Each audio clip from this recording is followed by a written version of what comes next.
Je n'aurais pas dû être à cette soirée d'entreprise. Une intoxication alimentaire m'avait retenu à la maison, toute la journée. Mais vers le soir, me sentant un peu mieux, j'ai décidé de faire une surprise à Hélène, en lui apportant des fleurs. Nous étions mariés depuis 5 ans, et elle travaillait si tard, ces derniers temps. Je voulais lui montrer, à quel point j'appréciais ses efforts. Je me suis arrêté chez le fleuriste, au coin de notre rue, celui-là même où je lui avais acheté un bouquet, pour notre premier anniversaire de mariage. Le fleuriste m'a reconnu, et il a souri en m'aidant à choisir les roses blanches parfaites, les fleurs préférées d'Hélène. 31 roses, une pour chaque mois passé ensemble, cette année. J'ai même demandé d'ajouter une petite carte avec cette inscription, à ma magnifique femme. Merci de travailler si dur, pour notre avenir. Quel idiot j'ai été. Je me suis garé près de l'immeuble de bureau, vers 20 heures. Le vigile du hall m'a fait un signe de tête. Il m'avait déjà vu, lorsque je venais chercher Hélène, après le travail. La fête est au 12e étage, monsieur, dit-il amicalement. Je l'ai remercié, et je me suis dirigé vers les ascenseurs, en répétant ce que j'allais dire. Peut-être que je pourrais la convaincre de partir plus tôt, et nous irions dîner dans ce restaurant italien, là où je l'avais demandé en mariage. Les portes de l'ascenseur se sont ouvertes sur l'étage de la direction, et j'ai entendu de la musique, des rires, le tintement des verres. Une lumière tamisée, des guirlandes, des tables avec des amuse-bouches et du champagne. Une soirée d'entreprise, tout ce qu'il y a de plus classique. J'ai avancé dans le couloir, tenant le bouquet devant moi comme un bouclier, jetant un coup d'œil dans les salles de réunion et les bureaux, à la recherche du visage familier de ma femme. Et puis, je les ai vus, à travers la paroi en verre d'une salle de conférence, dans le coin le plus éloigné, à l'écart de la foule principale, là où la lumière était plus faible. Hélène, ma femme, la femme avec qui je me réveillais chaque matin, celle qui avait promis de m'aimer jusqu'à la fin de ses jours. Elle était plaquée contre le mur. Son patron, Marc, se pressait contre elle, de tout son corps. Ses mains étaient emmêlées dans ses cheveux châtains que j'aimais tant. Sa robe, cette même robe bleu marine que je lui avais offerte pour son anniversaire, il y a 3 mois, était remontée presque jusqu'aux cuisses. La main de cet homme reposait sur sa jambe, glissant lentement vers le haut. Ils s'embrassaient avec une telle passion, avec une avidité si désespérée, que j'ai senti quelque chose se briser, à l'intérieur de ma poitrine. Ce n'était pas une erreur fortuite. Pas un simple baiser d'ivresse, lors d'une fête. Seuls des amants, qui l'ont déjà fait de nombreuses fois, s'embrassent de cette façon. Ses bras enlaçaient le cou de Marc, avec la facilité de l'habitude. Il lui embrassait le cou, et elle a basculé la tête en arrière. Même à distance, je pouvais lire l'expression de plaisir, sur son visage. Une expression que je n'avais pas vue, lorsqu'elle me regardait, depuis très, très longtemps. Ils étaient tellement absorbés l'un par l'autre, qu'ils ne m'ont pas remarqué, moi qui me tenais dans le couloir, figé comme une statue. Le temps semblait avoir ralenti. Je voyais chaque détail, avec une clarté terrifiante, le rouge à lèvres sur son col à lui, la sandale d'Hélène, abandonnée sur le sol à côté d'eux, et la façon dont sa main serrait la taille de ma femme, exactement comme je le faisais, autrefois. Le bouquet a glissé de mes doigts engourdis. Les roses se sont éparpillées, sur le sol en marbre. Les pétales blancs ont volé, dans toutes les directions. La petite carte est tombée, face vers le haut, et ces mots moqueurs m'ont fixé, à ma magnifique femme. Je ne les ai pas arrêtés, je n'ai pas crié, je ne suis pas entré en trombe, et je n'ai pas fait de scandale. Je me suis simplement retourné, très lentement, et j'ai marché vers l'ascenseur, en mode pilote automatique. Mes jambes bougeaient toutes seules. Ma tête était vide, tellement vide, que cela ne me faisait presque pas mal. Le vigile m'a souri, quand je suis passé devant lui. « Vous partez si tôt, monsieur ?» J'ai hoché la tête, incapable de parler, et je suis sorti dans la nuit froide. Je suis monté dans ma voiture, et je suis resté là, agrippé au volant. 30 minutes, peut-être 1 heure. Je regardais les lumières de l'immeuble, et j'imaginais ce qu'ils faisaient, là-haut. Peut-être qu'ils étaient déjà retournés à la fête, prétendant être de simples collègues, échangeant des regards secrets, à travers la pièce. Combien de fois cela s'était-il produit? Combien de réunions tardives n'étaient, en réalité, que des rendez-vous avec lui? Combien de fois était-elle rentrée à la maison, m'avait-elle embrassé, et m'avait-elle dit qu'elle m'aimait, alors que l'odeur de son eau de Cologne, à lui, imprégnait encore sa peau. Cette nuit-là, quand Hélène a titubé jusqu'à la maison, à 2 heures du matin, sentant le vin et une eau de Cologne qui n'était pas la mienne, j'étais allongé dans le noir, en train de faire des plans. Elle a trébuché en retirant ses chaussures, puis elle a murmuré d'une voix ivre qu'elle m'aimait, avant de s'effondrer sur le lit. Son souffle était lourd d'alcool, et de mensonges. Je n'ai rien dit. J'ai simplement fixé le plafond, sentant ma douleur se transformer, en quelque chose de froid et de dur, dans ma poitrine. Quelque chose qui ressemblait à de la détermination. Elle voulait jouer à des jeux. Très bien, mais c'était moi qui allais gagner. Les 3 semaines suivantes, j'ai joué le rôle du mari aimant. Ce fut plus difficile que je ne l'aurais jamais imaginé. Chaque matin, je souriais au petit déjeuner, et je lui préparais son café, exactement comme elle l'aimait, avec un nuage de lait, et une demi-cuillère de sucre. Je lui posais des questions sur sa journée. Je l'écoutais me raconter des histoires inventées, sur des réunions et des projets, sur la façon dont Marc, son patron, son amant, était un supérieur si exigeant. Il m'oblige à travailler tard, presque tous les soirs, s'est-elle plainte un soir. Et j'ai failli éclater de rire, face à cette amère ironie. Au lieu de cela, je l'ai prise dans mes bras, je lui ai caressé les cheveux, et je lui ai dit que j'étais fier, de son dévouement professionnel. Lorsqu'elle cherchait l'intimité, je me forçais à ne pas reculer. Je fermais les yeux, et j'imaginais que c'était une autre femme, quelqu'un qui ne m'avait pas trahi. Chaque fois que ses mains me touchaient, je pensais à la façon dont ces mêmes mains avaient enlacé le cou de Marc. Le dégoût montait dans ma gorge, mais je le ravalais, et je continuais à jouer mon rôle, parce que j'avais un plan. Le lendemain matin de la fête, j'avais appelé mon travail, en me déclarant malade. Mais je n'étais pas malade. J'étais chez une avocate. Maître Isabelle Rousseau, l'une des meilleures avocates spécialisées en divorce de Paris, a écouté mon histoire, avec un visage de marbre. Un contrat de mariage, a-t-elle demandé. Oui, elle a insisté pour en faire un. Aussi étrange que cela paraisse, elle disait que cela prouverait qu'elle ne m'épousait pas pour l'argent. Isabelle a esquissé un sourire glacial. Parfait. La maison est un héritage de mon grand-père. Elle est entièrement à mon nom. Encore mieux. Commencez à rassembler les documents, les relevés bancaires, les historiques de vos comptes communs. Tout. Et vous aurez besoin d'un détective privé. Le détective qu'elle m'avait recommandé était un ancien policier nommé Antoine. Un homme rude d'une 50aine d'années, avec des yeux gris perçants. Je lui ai montré une photo d'Hélène et de Marc, que j'avais trouvée dans l'annuaire de l'entreprise. Depuis combien de temps cela dure-t-il, à votre avis, a-t-il demandé. Je n'en ai aucune idée. Des mois, peut-être plus. Donnez-moi 2 semaines. Je trouverai tout. Il a trouvé bien plus que ce que j'espérais. Les rapports ont commencé à affluer, quelques jours plus tard. Des photos d'Hélène et de Marc, entrant à l'hôtel Lutetia, un mardi midi, et en ressortant 2 heures plus tard. Ses cheveux elle était un peu en bataille, la chemise de Marc était froissée. Des additions de restaurants, un Italien la semaine dernière, un Français la semaine d'avant, toujours une table pour 2, toujours pendant les heures de bureau. Mais le véritable trésor résidait dans les relevés financiers. Marc payait tout avec la carte de crédit de l'entreprise, chaque dîner, chaque chambre d'hôtel, chaque bouteille de champagne à 200 €. Il faisait passer tout cela pour des frais professionnels, et des rendez-vous clients. Au cours des 6 derniers mois, il avait détourné plus de 40 000 €, au détriment de l'entreprise, pour financer leur liaison. Assis dans mon bureau, je parcourais les dossiers de preuves, les uns après les autres, et je sentais une froide satisfaction couler dans mes veines. Marc n'était pas seulement un homme infidèle. C'était un voleur, un escroc, et j'allais m'assurer que tout le monde le sache. J'avais fait mes recherches. Marc était le vice-président des ventes, dans une grande entreprise technologique de la défense. Hélène travaillait dans le département marketing. Tous deux rendaient des comptes au PDG, qui se trouvait être l'oncle de la femme de Marc. Ce petit détail m'a fait sourire. Les liens familiaux peuvent ouvrir des portes, mais ils signifient aussi que le scandale se répandra beaucoup plus vite.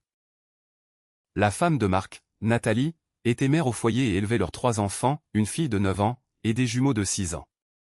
J'avais vu leurs photos sur les réseaux sociaux. De joyeux clichés de famille, où Marc souriait, en serrant ses enfants dans ses bras. Hypocrite. Nathalie méritait de connaître la vérité. Mais je la lui dirai au moment opportun, exactement quand cela leur causerait, à tous les deux, le maximum de douleur.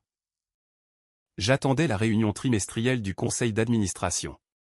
C'était le plus grand événement de l'année. Tous les dirigeants et les principaux actionnaires seraient présents. L'entreprise y affichait ses succès, récompensait les meilleurs employés, et discutait des stratégies futures. Chaque année, Marc recevait le prix du meilleur manager. Cette année, les choses allaient se passer différemment. Une semaine avant la réunion, j'ai vu Antoine pour la dernière fois. Il m'a tendu une épaisse enveloppe.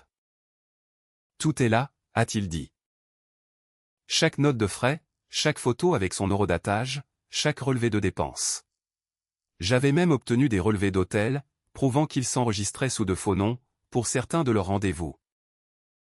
Ce n'est pas seulement de l'adultère, c'est une fraude systématique. C'est parfait, ai-je répondu. La nuit précédant la réunion du conseil, je n'ai presque pas dormi. J'ai vérifié, et revérifié, les emails que j'allais envoyer au PDG, au directeur financier, à chaque membre du conseil d'administration, et aux ressources humaines. Tous en même temps, à 7 heures du matin, soit 2 heures avant le début de la réunion. L'objet du mail était simple, fraude financière et violation de l'éthique de l'entreprise. Urgent. Dans le corps du message, j'ai tout exposé de manière professionnelle, sans aucune émotion. J'ai joint le rapport détaillé du détective, les copies des reçus, et les photos datées et horodatées. La preuve irréfutable que Marc Dubois, vice-président des ventes, détournait systématiquement les fonds de l'entreprise, pour financer une liaison extra-conjugale, avec une employée, Hélène Moreau. J'ai réglé le minuteur de mon ordinateur, sur 6h59 du matin. Mon doigt planait, au-dessus du bouton envoyer. Hélène dormait à côté de moi. Sa respiration était lente, et régulière. Elle avait l'air si paisible, si innocente dans son sommeil. Une partie de moi, une très petite partie, a hésité un instant. Puis, je me suis souvenu de son allure dans les bras de cet homme, et de la facilité avec laquelle elle me mentait, tous les jours. J'ai cliqué sur envoyer. La vengeance ne faisait que commencer. À 7 heures tapantes, j'ai appelé Nathalie, la femme de Marc. Mes mains tremblaient légèrement, pendant que je composais le numéro, qu'Antoine avait inclus dans son rapport. Elle a répondu à la 3e sonnerie. Sa voix était endormie, et sur ses gardes. Allô ? Nathalie Dubois. Je m'appelle David Moreau. Je suis le mari d'Hélène Moreau. Je suis vraiment désolé de vous déranger si tôt, mais il y a quelque chose que vous devez savoir. Il y a eu un long silence. De quoi parlez-vous ? Je lui ai tout raconté, dans les moindres détails. Je l'entendais respirer plus vite, et je sentais qu'elle luttait, pour retenir ses sanglots. Quand j'ai terminé, il y a eu un silence, qui a semblé durer une éternité. Avez-vous des preuves ? Sa voix était devenue froide, comme de la glace. Oui. Je vous envoie les fichiers, à l'instant même. Les photos, les relevés financiers, absolument tout. Nathalie, il y a encore autre chose. Aujourd'hui, à 10 heures, a lieu la réunion trimestrielle du conseil d'administration, dans l'entreprise de votre mari. J'ai envoyé toutes ces informations à la direction, il y a 1 heure. En tant qu'actionnaire, vous avez le droit d'y assister. J'ai entendu un bruit de chute, en arrière-plan. Peut-être une tasse de café ? J'y serai, a-t-elle dit, avant de raccrocher. À 8h30, mon téléphone a commencé à exploser d'appels. D'abord Hélène, 3 appels manqués, puis 5, puis 10. Ensuite, des SMS désespérés, et paniqués, David, j'ai été convoqué au RH. Que se passe-t-il ? S'il te plaît, réponds-moi. Il parle de certaines accusations. C'est lié à Marc. Je n'ai rien fait. J'ai éteint mon téléphone, et je me suis servi une tasse de café. J'ai allumé les informations, je me suis assis sur le canapé, et j'ai attendu. Antoine m'a envoyé un message à 9h30, ils ont tous les deux été convoqués, pour une réunion d'urgence avec le PDG et les RH. La sécurité est postée aux portes. C'est en train de se passer. À 10h45, il m'a envoyé une photo. Marc était escorté hors du bâtiment, par des agents de sécurité. Chacun le tenait par un bras. Son visage était rouge, et sa cravate défaite. Dans ses mains, il portait une pitoyable boîte en carton, contenant ses affaires. Derrière lui, à l'entrée, se tenait Nathalie, avec leurs 3 enfants. Même sur cette photo granuleuse, je pouvais lire la fureur, sur son visage. Antoine a envoyé un autre message, elle lui a hurlé dessus, devant tout le monde. Elle l'a traité de voleur, et de menteur. Les enfants pleuraient.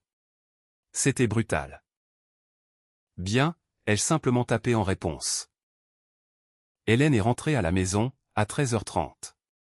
J'ai entendu sa voiture s'engager dans l'allée, la portière claquer, et le bruit de ses talons, sur le pavé. Elle a fait irruption dans la maison. Son visage était bouffi par les larmes, et son mascara coulait sur ses joues. David. Elle s'est précipitée vers moi, en sanglotant. C'est un cauchemar. J'ai été renvoyé. Marc a utilisé l'argent de l'entreprise, pour organiser des rendez-vous, et il pense que j'étais impliqué. Je n'en savais rien. Je te le jure. Ils ne m'ont même pas versé d'indemnité de licenciement. Ma carrière est ruinée. Elle s'est effondrée sur le canapé, à côté de moi, en s'agrippant à mon bras. Ses doigts étaient froids, et tremblants. S'il te plaît, a-t-elle supplié, en me regardant dans les yeux. J'ai besoin de ton soutien, en ce moment. Tout s'écroule, et tu es la seule personne sur qui je puisse compter. Je l'ai regardé, longuement. J'ai étudié son visage. Ce visage que j'avais autrefois aimé, plus que tout au monde. Je l'ai regardé jouer le rôle de la victime innocente, avec une telle conviction, qu'on aurait presque pu y croire. Presque. Je suis au courant pour ta liaison, Hélène, ai-je dit calmement. Je le sais depuis 3 semaines. Tout le sang a quitté son visage. Sa bouche s'est ouverte, mais aucun son n'en est sorti. J'ai vu la prise de conscience briller dans ses yeux, alors que les pièces du puzzle s'assemblaient dans son esprit. Les emails, les preuves, le timing parfait. Toi, a-t-elle murmuré. C'était toi. Les papiers du divorce sont sur la table de la cuisine, ai-je continué, sur le même ton neutre. Je garde la maison. C'était un héritage de mon grand-père, et elle est entièrement à mon nom. Les voitures sont enregistrées à mon nom. J'ai déjà transféré la moitié de nos économies communes. Sur mon compte personnel, ce qui est tout à fait légal. Conformément au contrat de mariage que tu as exigé de signer il y a 5 ans, tu obtiens exactement ce que tu mérites. C'est-à-dire rien. Ses mains se sont mises à trembler. David, s'il te plaît, on peut en parler. En parler? J'ai presque ri. Parler de quoi, Léna? De la durée de cette histoire? Le rapport du détective privé indique au minimum 6 mois. Parler du nombre de fois où tu m'as menti? Chaque jour, chaque nuit, chaque fois que tu me disais que tu m'aimais, alors que l'odeur de son parfum était encore sur ta peau. Elle a essayé de parler, mais j'ai levé la main pour l'interrompre. Tu as détruit 5 ans de mariage, pour un homme qui a utilisé l'argent de son entreprise, juste pour t'impressionner. 43 000 €, Hélène. Chaque dîner, chaque chambre d'hôtel, chaque bouteille de champagne, tout a été volé à sa société. Tu as couché avec un voleur. Les larmes coulaient sur son visage, mais j'ai continué, de manière impitoyable. Marc est maintenant ruiné, chômeur, et il risque des poursuites pénales pour détournement de fonds. Sa femme a vidé leur compte ce matin, et elle a demandé le divorce. Il loue une chambre dans un motel miteux, en banlieue. Antoine a vérifié. Quant à toi, tu es au chômage, avec un scandale attaché à ton nom. Aucune entreprise respectable dans cette ville ne t'embauchera désormais. Est-ce que tout cela en valait la peine? J'ai fait une erreur, a-t-elle crié, désespérée. Les gens font des erreurs. Nous pouvons surmonter ça, suivre une thérapie de couple. Non, ai-je dit, en me levant pour prendre mon sac, que j'avais préparé à l'avance dans le placard. Nous ne pouvons pas. Une erreur, c'est oublier un anniversaire de mariage. Une erreur, c'est être désagréable après une mauvaise journée. Ce que tu as fait, c'était un choix. Des centaines de choix, chaque jour, pendant 6 mois. Tu l'as choisi lui, plutôt que moi, encore et encore. Elle m'a attrapé par le bras alors que je me dirigeais vers la porte, tombant à genoux. S'il te plaît, ne pars pas. Je t'aime. Je t'ai toujours aimé. Ça ne voulait rien dire. Je l'ai regardée de haut, cette femme que je considérais, autrefois, comme ma destinée. Si ça ne voulait rien dire, alors pourquoi as-tu tout risqué? Je me suis dégagé de son emprise. Tu as 2 semaines pour déménager. Après ça, je change les serrures. Mon avocate te contactera. Je l'ai laissée là, sanglotant sur le sol de cette maison qu'elle allait bientôt perdre, au milieu des ruines d'une vie qu'elle avait elle-même détruite. Quand je suis monté dans ma voiture, et que j'ai quitté l'allée, je n'ai pas regardé en arrière. Parfois, la vengeance n'est pas une explosion de colère. Ce ne sont pas des cris, ou de la violence. Parfois, c'est une précision froide, méthodique, et absolument dévastatrice. Elle voulait de l'excitation, de la passion, du risque. Je lui ai donné exactement cela. Mais pas de la manière dont elle s'y attendait. 3 semaines plus tard, le divorce était prononcé. Hélène a déménagé dans un petit appartement, à l'autre bout de la ville. J'ai entendu dire qu'elle travaillait comme serveuse. Marc est retourné vers sa femme, implorant son pardon, mais Nathalie s'est montrée inflexible. Et moi? J'ai tout recommencé à zéro.